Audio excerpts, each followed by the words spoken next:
Es una especie de catastro sobre niños, niñas y adolescentes que viven en situación de calle en nuestro país. Se determinó que eran 547 los que estaban viviendo en la calle aquí en Chile, y es por eso que queremos ahondar más en aquello, y nos acompaña ya aquí en el estudio Marcelo Sánchez, gerente general de la Fundación San Carlos de Maipo. ¿Cómo estás? Buenos días. Muy bien, Magdalena, muchas gracias. Bueno, tenemos esta cifra, 547, pero no es una cifra. Nosotros estamos hablando de niños, niñas y adolescentes. Primero, la mirada general respecto a este estudio hecho por el Ministerio de Desarrollo Social. A ver, yo creo que lo primero es valorar el esfuerzo.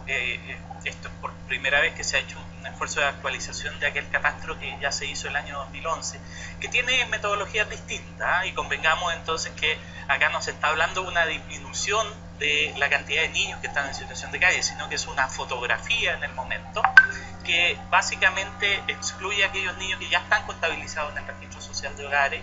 Son niños que a lo menos pernoctaron una vez en el año en la calle y sin compañía de ningún tipo de adulto. Entonces aquellos niños que ya están anexados a un registro familiar no están contabilizados dentro de esta muestra. Y en consecuencia, también como lo dijo el ministro, esto es una fotografía que nos da una referencia respecto de las comunas en donde se hizo esta detección, para poder generar un operativo que como consecuencia tenga evidentemente que adoptar medidas de urgencia de mediano y de largo plazo respecto a esta población. Ahora, claro, decías que acá, más allá del tema de la reducción, es el hecho. Sí, claro. La región metropolitana lidera el número de niños en situación de calle, pero no por eso uno debe decir que la mayoría está acá en la región metropolitana, también en Valparaíso, Biobío, Arica, entre otras. Lo preocupante acá es el por qué los niños están en la calle, porque pese a que se han tomado una serie de medidas, que se va a reformar el Sename, etcétera, seguimos viendo a niños viviendo en las caletas, debajo ahí, por ejemplo, en Santiago podríamos decir debajo del río Mapocho. Seguimos viendo a niños solos viviendo en las plazas. Algunos son adolescentes, pero algunos son niños chiquititos que están pidiendo plata en la calle. Entonces, pareciera que muchas veces vemos solamente el número, pero no vemos esas historias, el por qué el niño llegó ahí. Tú das en un punto que es realmente importante, porque generalmente se subdimensiona el fenómeno pensando solamente en este ámbito, es decir, bueno, son 547 niños, o son 1000 niños, o son 700 niños, de un universo mucho más amplio de situaciones de vulneración de derechos. Entonces a veces parece ser que pierde la urgencia y finalmente se concentra en operativos de invierno, donde el resguardo de la salud física es fundamental. Pero nos olvidamos de que en este proceso las graves vulneraciones que han sufrido estos niños, si es que no se atienden oportunamente, significan un riesgo concreto de que mueran, de que no sobrevivan, ya sea por problemas de salud física, pero también por problemas de salud mental.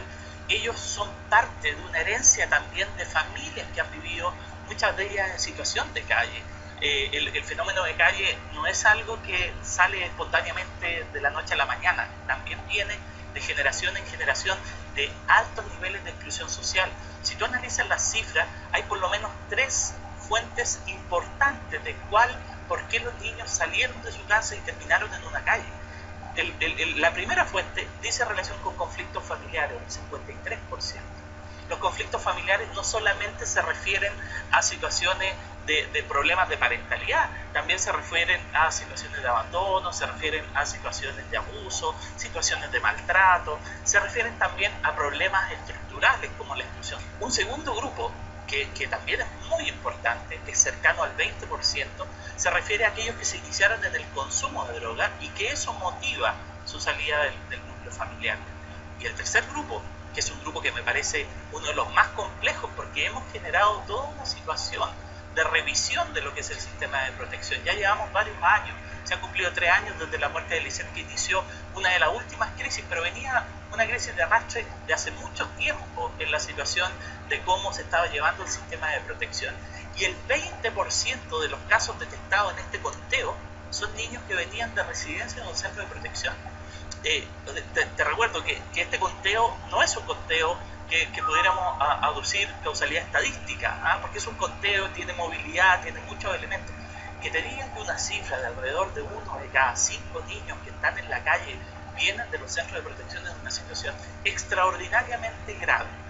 extraordinariamente grave, porque te recuerdo que hace un par de meses el ministro Lamberto Cisterna planteó que existían 350 niños con órdenes de búsqueda y recogimiento que no eran posibles ser detectados. Bueno, yo me pregunto si entre esos 547 niños que han sido contados están los 350 niños que el ministro Lamberto Cisterna, la Corte Suprema, reconoce que son niños que, teniendo tutela del Estado, teniendo órdenes de búsqueda y recogimiento, no siendo egresos administrativos del Sename, es decir, con toda la responsabilidad del Estado sobre ellos, no vaya a ser que alguno de esos niños también sea parte de estos niños del conteo. Y es tan importante cruzar esos datos, porque precisamente en base a eso, nosotros debiéramos tener una prioridad absoluta de atención de esos niños. No basta con los grupos de salud mental que hoy día existen para atender a aquellos niños que hoy día están desarrollando su vida en la calle con altos niveles de consumo en marihuana, altos niveles de consumo en pasta base casi 20 veces lo que es la población normal. Y en consecuencia, el daño que hoy día ellos tienen en materia de salud mental, producto de consumos problemáticos, hace que sea necesario y urgente que el primer dispositivo que se ponga a disposición de los niños es precisamente la atención en corta y en larga estadía, y que sea urgente, porque la base de que este fenómeno es demasiado móvil, después no los vamos a poder encontrar. Marcelo, pero bueno, hay una reforma al Sename, se están tomando una serie de medidas, no solamente al Sename, sino también a cómo abordar la situación de vulnerabilidad de los niños de nuestro país, con distintos programas. Pero esto no es una reforma que se vaya a dar de aquí a mañana, sino que también requiere un largo plazo, es decir, por ejemplo, los recorridos de calle para ayudar a los niños, todo esto es de un largo plazo. Pero hoy tenemos a esos niños en la calle. Hoy esos niños no vuelven a su casa porque ya no confían en los adultos, o se escapan del Sename o de algún recinto colaborador porque han sido vulnerados, han sido abusados sexualmente, abusados de poder, maltratados, etc. ¿Cómo se recupera la confianza de un niño maltratado que prefiere vivir en la calle cuando está lloviendo, muerto de frío, a vivir en un lugar con techo, pero donde se siente mal, donde piensa que le van a hacer daño? Yo creo que tú das precisamente la clave. Cuando nosotros miramos el fenómeno de calle, ¿qué es lo que estamos viendo? Estamos viendo la deprivación, estamos viendo los problemas, estamos viendo la drogadicción, estamos caracterizando un cuadro donde olvidamos cuáles son los recursos que tienen los niños que están en situación. Es un niño herido. Es un niño profundamente herido, es un niño que ha preferido escaparse ante aquellos que deberían estar protegiéndolo. Es un niño que tiene que proveerse de un techo. Y sin embargo, tienen esa capacidad de sobrevivencia a duras cuestas. Sin embargo, logran crear vínculos con otros niños, crean verdaderas familias donde se protegen. Fíjate que hace algún tiempo fue el incendio ahí en Ejército, donde había una caleta. Ellos vivían como una familia, se organizaban, tenían roles, tenían conceptos de exclusión cuando los niños se portaban mal en el grupo. Es decir, ellos se van adaptando a la realidad de una manera que nosotros tenemos que ser capaces de mirar esos recursos también, de ver esas capacidades, de no solamente estigmatizarlos. Nosotros tenemos que ser capaces de generar una oferta que reconozca ese valor, que reconozca, por ejemplo, los vínculos filiales que van surgiendo en torno a ellos y no los separe cuando generamos ofertas. Por ejemplo, uno de los grandes temores que tenían los chicos en las caletas incendiadas o ahí en los héroes, cuando iban a ser operativos, etcétera, era que los separaran, porque ellos ya constituían una familia, ellos tenían, entre comillas, hermanos, tenían, entre comillas, papás o cuidadores. Entonces, ¿qué pasaba? El operativo, ¿qué es lo que hacía? No, las niñas van a este lugar, los niños van a este lugar, los adultos se van a esta otra parte. Entonces, finalmente se perdía ese núcleo que habían creado. O sea, tener conciencia que la oferta en calle es distinta de la oferta residencial. Tener conciencia que la oferta de calle requiere reconocer su dinámica, requiere reconocer sus factores protectores también, los que ellos mismos han creado, requiere valorar esa experiencia y construir dispositivos que se adapten a esa realidad. Fíjate que nosotros valoramos profundamente que se esté pensando y que se esté ya materializando la traída de un modelo que tiene alta evidencia internacional, que es el Housing First, la casa primero, porque generalmente las intervenciones psicosociales en el mundo adulto de calle funcionan con intervenir los temas, las variables psicosociales y después resolver el tema de habitabilidad. El modelo Housing First, es decir, mira, resolvemos el problema de habitabilidad y desde la resolución de este problema de habitabilidad vamos nosotros generando los otros dispositivos.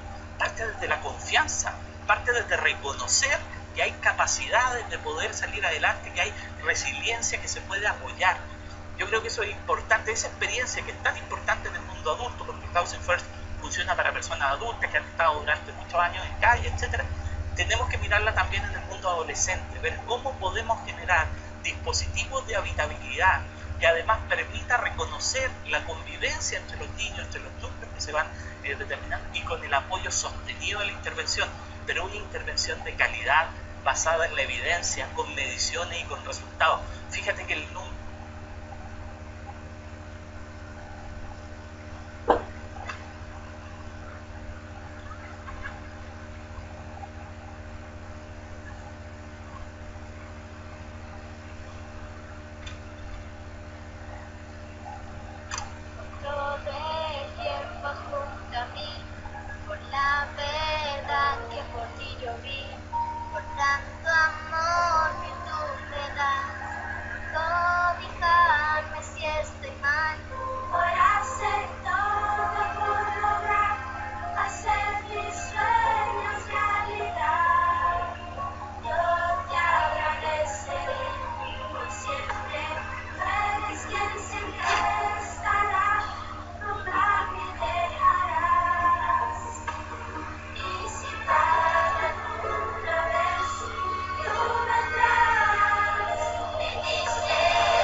es perfectamente abordable. Estamos hablando de 547 niños.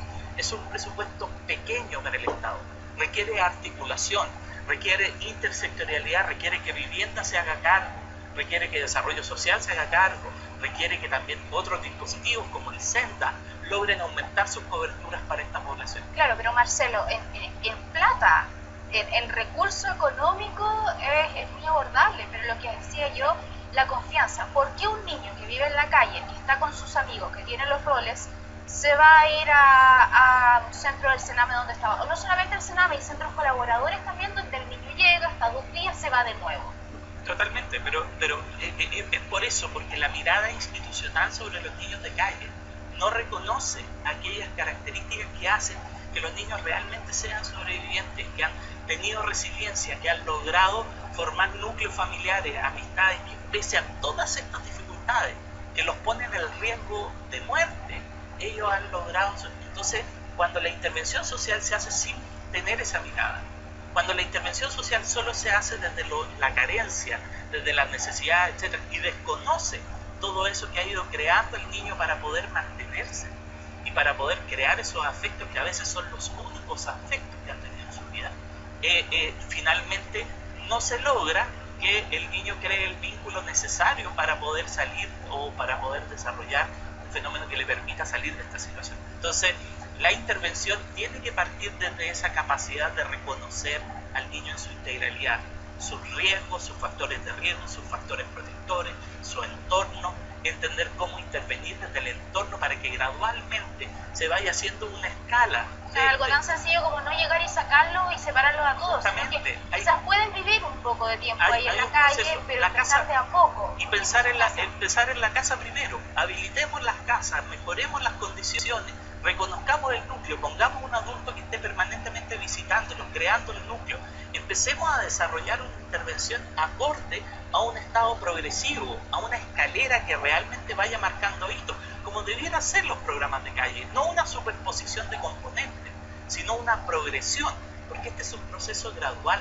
Las vulneraciones que han sufrido son profundas, y como son profundas, requieren múltiples dispositivos, secuenciales, preparados, con el debido tiempo, donde además lo más importante es mantener la relación vincular. Lo más importante que uno ve cuando trabaja con niños en situación de calle, cuando llega en una emergencia, es que tú los viste, que tú hablaste con ellos. Lo que te piden es a veces muy poco para salir adelante, un poco de recursos para comprar una carpa, un poco de recursos para alimentarse ese día, etc. Lo que ellos valoran firmemente es tener tu celular, y poder llamarte cuando les pasó algo. El 70% de ellos recurre a su mamá y la mamá está disponible. Entonces, ¿cómo vamos haciendo para que ese vínculo nuevamente sea operativo? O sea, si 7 de cada 10 niños que están en la calle puede conectarse con un adulto responsable que se haga cargo, ¿cómo facilitamos ese encuentro con ese adulto, esa vinculación y cómo dotamos de capacidades a ese adulto y a veces también de recursos para que supere esta situación? Entonces, el vínculo es clave, pero muchas veces la política pública lo que hace es no mirar el vínculo, es considerar a la familia como un factor de riesgo. Entonces, no trabajamos con la familia. Pero ahora en esta nueva mirada de este gobierno actual dicen que efectivamente uno de los focos principales es la familia. Yo creo que eso es lo que es más valorable, el poder ir cambiando esta mirada desde lo cultural, el poder avanzar en una gestión programática con programas con evidencia, con teoría de cambio, que esté enfocado a los resultados, no que esté enfocado a dispositivos temporales, no, que esté enfocado en un cambio en la vida de las personas. Pero para eso hay que hacer vínculos con las personas. Y esos vínculos existen hoy día, pero están imperfectos, están rotos, les faltan capacidades. Y eso es lo que tiene que proporcionar el Estado y tiene que proporcionar también la sociedad civil. Y esto es un llamado también a todas las organizaciones de la sociedad civil. No podemos ser indiferentes ni tampoco podemos dejar que el Estado sea el que resuelva esto solamente. La capilaridad del fenómeno de calle requiere a las organizaciones de la sociedad civil en los territorios, porque muchas veces el Estado no puede llegar a esa frontera, y en esa frontera están precisamente las organizaciones de base, fundaciones que están todos los días haciéndose cargo de esta situación. Pero hay que trabajar articuladamente, hay que trabajar en base a la evidencia, hay que reconocer la realidad de los niños en su integralidad, en sus fortalezas y en sus riesgos.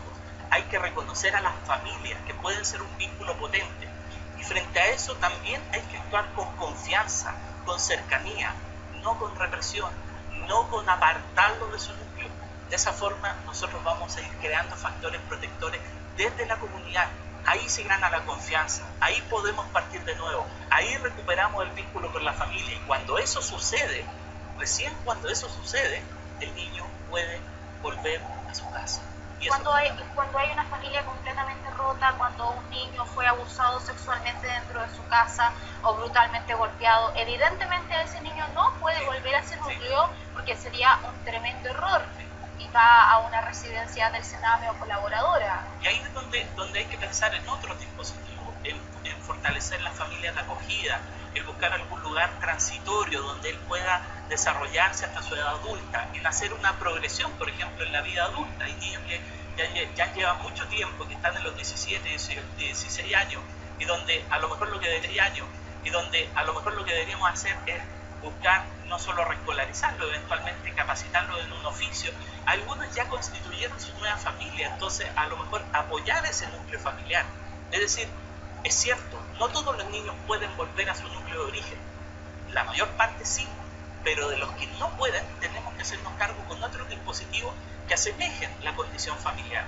Familias, como te digo, que pueden ser acogerlas temporalmente, familias o residencias que estén adaptadas exclusivamente para estos núcleos familiares, como podría ser un Housing First adaptado para adolescentes con un tutor que estuviera permanentemente responsable. Entonces, creo que por eso que esto no es pensar desde la generalidad.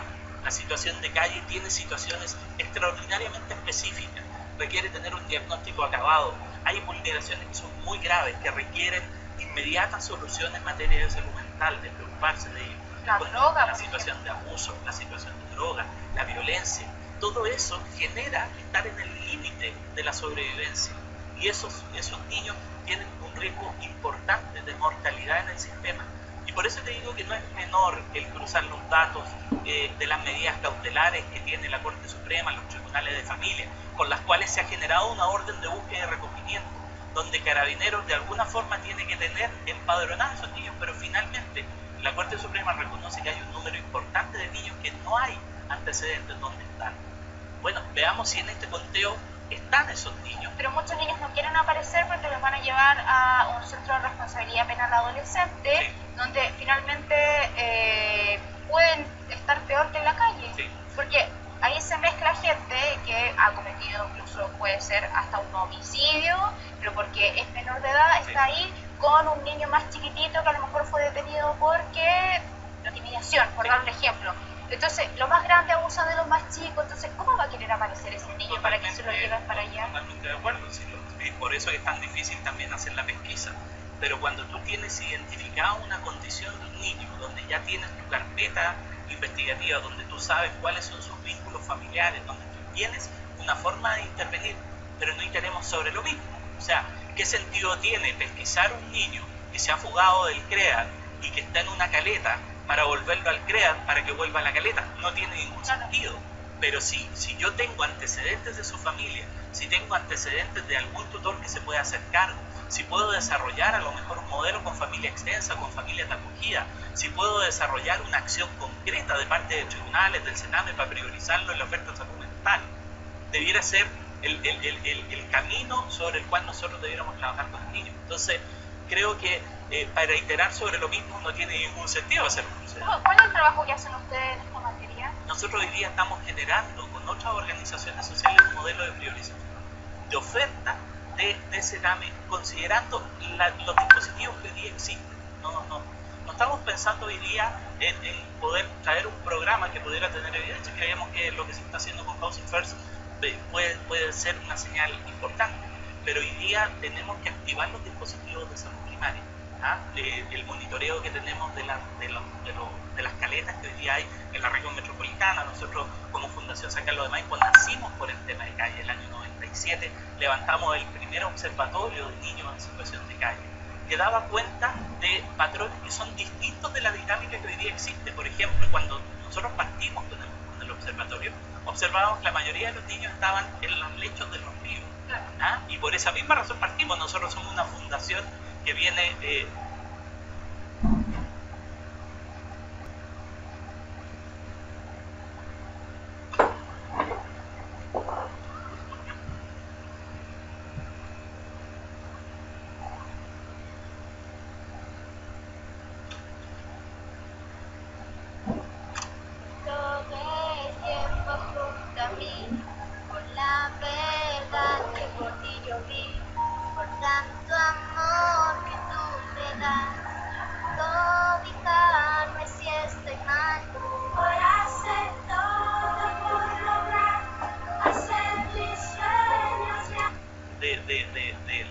nos llamamos San Carlos por el canal San Carlos, y en las caletas de los ríos habitaban los niños en situación de calle. De repente, todavía hay niños. Todavía hay niños, pero son el porcentaje menor. ¿Y por qué? Porque empezaron a irse en torno a los malls, donde podían tener garantizado y asegurada su alimentación, tener acceso a los baños, etcétera, etcétera. Entonces el fenómeno de calle es muy dinámico. Lo que teníamos nosotros medido en el año 2011 es muy distinto a lo que tenemos medido hoy día. Los consumos problemáticos de drogas han ido creciendo de manera sostenida. Entonces, las fugas también del sistema de protección también han ido apareciendo de manera más significativa. Y por lo tanto, lo que corresponde hoy día es tener esta mirada mucho más en profundidad de este fenómeno. Saber que es un fenómeno altamente dinámico. Sostener dispositivos paliativos como los que son la operación de invierno, los dispositivos temporales, etcétera, pero avanzar en un programa o avanzar en un conjunto de programas de acuerdo a la diversidad que tenemos, programas que tengan evidencia, que tengan resultados, que se puedan implementar en base a factores de riesgo y factores protectores, que busquen la revinculación familiar, que busquen la revinculación comunitaria cuando no hay revinculación familiar, que busquen el acceso a familias de acogida. Y en ese sentido, hay la Fundación Infancia, como la Fundación Abrazarte, que están en la base, en la operación, en el territorio. Y creo que las organizaciones de la sociedad civil que tienen tanta capilaridad en este fenómeno, particularmente de calle, están al servicio de que el gobierno pueda articular hoy día una solución efectiva para este conjunto de niños, que sabemos que son los de una fotografía, pero que por lo menos les debemos eso, los hemos contado. Ahora, hagámonos cargo de esa realidad. Hay una urgencia por los niños que son habituales. El 25% de este conteo son niños que habitualmente están en la calle, o sea, alrededor de 131 niños, de los cuales el gran porcentaje, más de un 70%, tienen problemas con consumo. Bueno, dotemos de un sobrecupo a los programas del SENDA en corta estadía y en larga estadía para atender ese grupo. Es una medida urgente, porque a la medida que podemos empezar a trabajar ya desde la rehabilitación en el consumo, podemos empezar a vincular todos los otros elementos de la política pública. Entonces, yo creo que ese es el llamado que queremos hacer al gobierno. Creo que tenemos que tener sentido de urgencia. Es valioso tener un conteo, es valioso tener un refuerzo de los dispositivos paliativos, y creo que la sociedad civil también está organizada para poder generar capilaridad para llegar a todos estos niños que, así como se contaron, también se pueden perfectamente intervenir. ¿Cuál es la situación?